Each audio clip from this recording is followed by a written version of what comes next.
the animal storybook, edited by Andrew Lang, The Taming of an Otter, from Bingley's British Quadrupeds. Otters used once to be very common in England, in the neighbourhood of rivers and even in some instances of the sea, but in many places where they once lived in great numbers, they have now ceased to exist. They destroy large quantities of fish, though they are so dainty that they only care for the upper parts of the body. If the rivers are frozen and no fish are to be had, they will eat poultry or even lambs, and if these are not to be found, they can get on quite well for a long time on the bark of trees or in young branches. Fierce though otters are when brought to bay, they can easily be tamed if they are caught young enough. More than 100 years ago, the monks of Autun in France found a baby otter only a few weeks old and took it back to the convent and fed it upon milk for nearly 2 months, when it was promoted to soup and fish and vegetables, the food of the good monks. It was not very sociable with strange animals, but it made great friends with a dog and cat who it had known from a baby, and they would play together half the day. At night it had a bed in one of the rooms, but in the day it always preferred a heap of straw when it was tired of running about. Curious to say, this otter was not at all fond of the water, and it was very seldom that it would go near a basin of water that was always carefully left near its bed.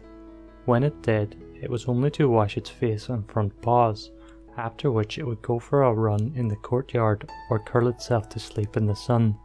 Indeed, it seemed to have such an objection to water of all kinds that the monks wondered whether it knew how to swim.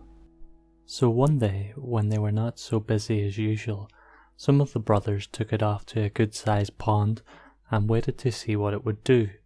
The otter smelt about cautiously for a little, and then, recognizing that here was something it had seen before, it ducked its head and wetted its feet as it did in the mornings.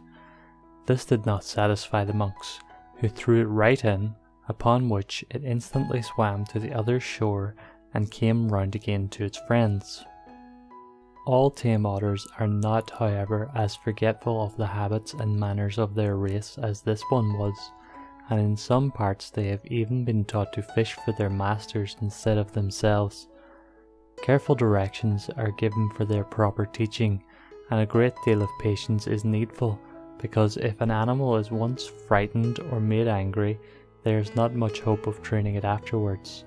To begin with, it must be fed while it is very young on milk or soup, and when it gets older on bread and the heads of fishes, and it must get its food from one person only, to whom it will soon get accustomed and attached.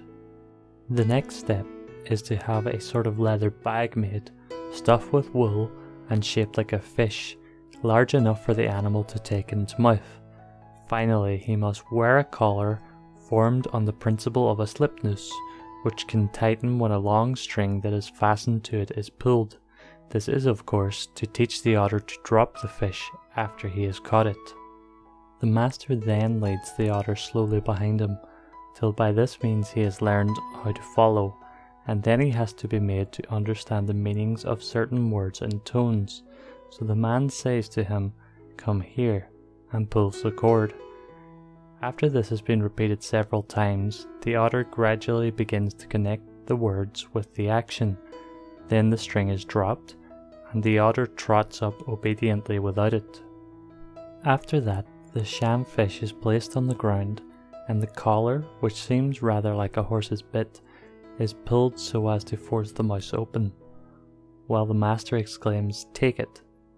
And when the otter is quite perfect in this, which most likely will not happen for a long time, the collar is loosened, and he is told to drop it. Last of all, he is led down to a river with a clear shallow water, where a small dead fish is thrown in.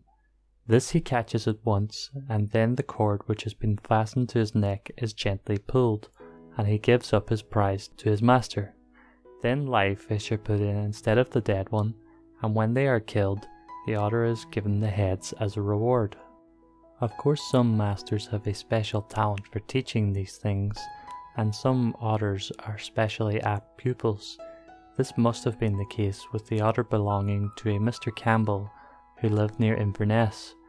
It would sometimes catch 8 or 10 salmon in a day and never attempted to eat them, while a man in Sweden called Nissen and his family lived entirely on the fish that was caught for them by their otter. When he is in his wild state, the otter lives in holes in the rocks or among the roots of trees, though occasionally he has been known to burrow underground, having his door in the water and only a very tiny window opening landwards, so that he may not die of suffocation.